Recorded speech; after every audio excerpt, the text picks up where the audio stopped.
Okay, live from Tamworth. I've just been out 45 minutes out of town talking to a woman about solar power. And as I'm driving around, this is an agricultural region. There's a lot of few cows, seen some sheep. There's a lot of chicken factories. Wouldn't want to be a chicken. I think it'd be much easier to be a sheep than a chicken out in these parts of the world. At least you get to go outside. A lot of horses. The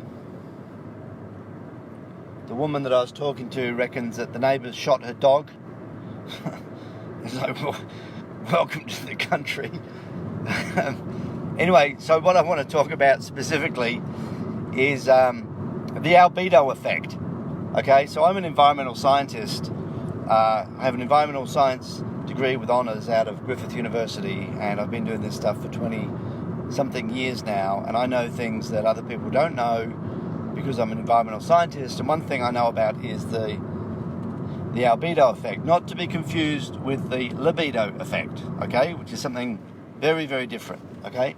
Albedo effect, right? And I want to talk about the albedo effect with respect to roofs of houses and sheds in Australia in relation to power bills for air conditioning and general comfort of the animals and creatures and people who reside underneath those sheds. Okay, so I'm driving around now, and I'm going to tell you, so that's dark, that's tin, that's got solar panels all over it. That one's like a red colour, that one's sort of dark brown, that one's actually kind of a patchwork between dark brown and sort of blue slates. That roof there is sort of green, that one's sort of beigey coloured. So pretty much every house doesn't have a white roof. Okay, now let me explain why that's important. The albedo effect is, I think it might have actually been named after a guy called Albedo. So if anybody can fact check that, I'd appreciate it. Okay, is this idea that light coloured surfaces reflect shortwave radiation and dark coloured surfaces absorb shortwave radiation. Okay, what does that mean? It means that if you've got a roof that's white, when the sun shines down on it, that sunlight energy is going to bounce off back into space, which is a good place for it because it's a bit hot here on this planet. If you've got a roof that isn't white, and the darker it is, the more so is the effect, then that sunlight energy is going to get absorbed in the form of infrared energy. Okay, the shortwave radiation is going to strike that dark surface and is going to convert to long wave radiation in the spectrum of the infrared, which is heat. So if you've got a dark roof, it means that your roof is going to heat up and basically re-radiate that heat. Some of it will be radiated back out, okay, in the infrared spectrum, so as heat as opposed to reflected like light if it were a white roof. But some of that infrared is going to penetrate into the building, a radiative heat force penetrating into the building. And that means that if you've got a house or shed with a dark roof, inside it's going to get hot. So I'm driving now just to make a couple of points. If you've got a roof which is like pure white, that is going to reflect 90-something% of the energy that comes off it. Okay? If you've got a roof that is pure black, it's going to absorb 90% plus of the energy that strikes it. And the darker the roof is, the more energy it is going to absorb. And if you've got a house with an air conditioner that you run when it gets hot, you're going to be running that air conditioner more if you've got a dark roof than if you've got a light roof.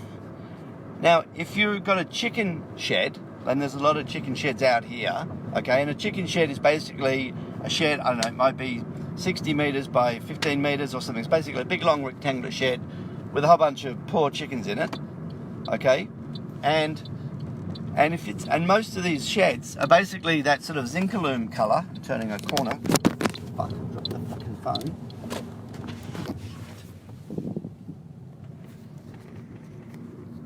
Okay, it's imperfect, this system, so bear with me. If you've got a chicken shed and it's got like a zinc-aluminum roof, which is that sort of dark metallic sort of grey colour, that is a lot of people go, oh, that's quite light. from an albedo perspective, that is not light, that's dark. That is soaking up a ton of energy. Now let me give you, I'll give you an example of that. What's this?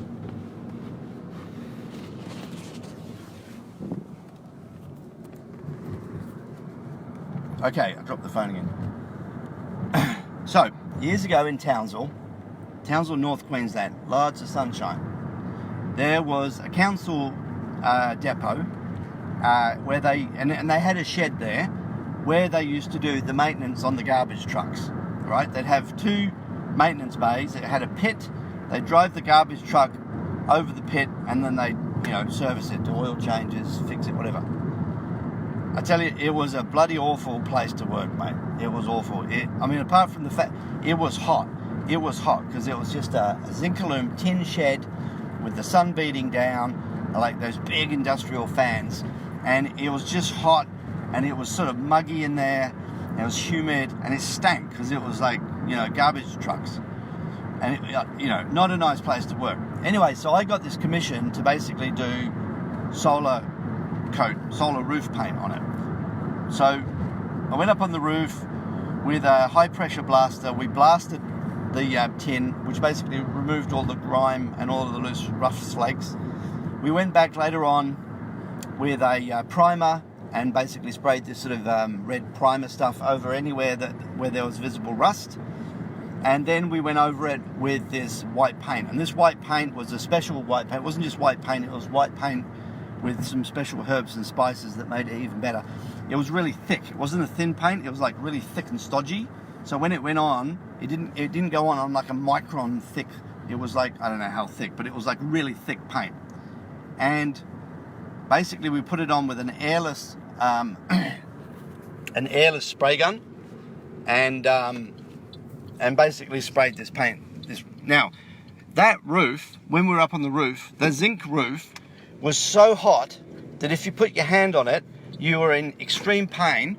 And if you lay on it, for example, then you'd get like burns. You get 3rd-degree burns. You go to hospital.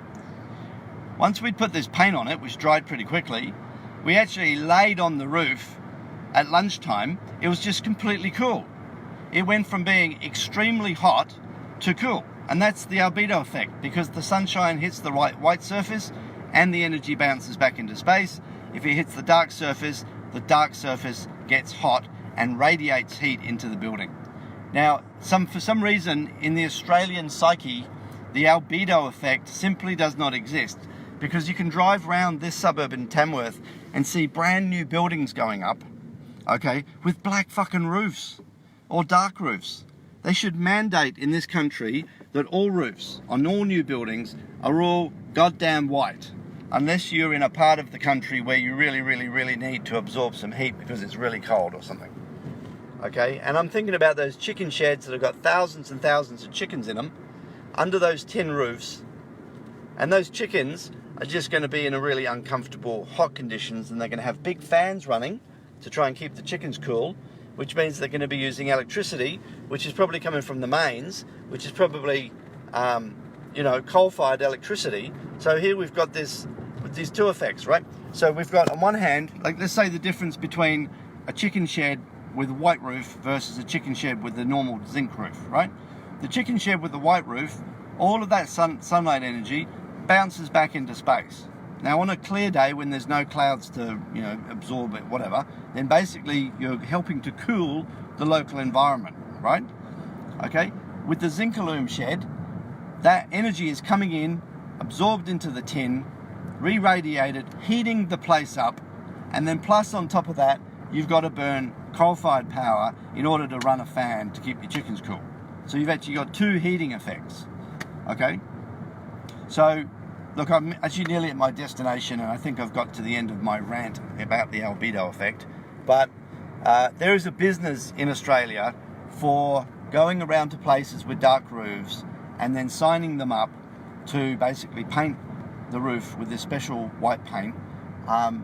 Sometimes, because it's expensive to paint a roof, it's difficult to make the numbers stack up, which maybe is partly why you don't see so many of these businesses. But there are companies that actually do make a good quid out of doing exactly that. but you've got to be able to get the numbers right. You've got to be able to sit down and say, okay, it's going to cost you $2,000 to paint the roof or whatever, and we can make a reasonable assumption that your power bill, if you've got air conditioning, is going to drop by a certain amount. Or maybe if somebody went to the chicken farms and asked them about the mortality rate of their chickens and say, how many chickens die of heat stress every year? They go, I don't know, fucking 500 or something.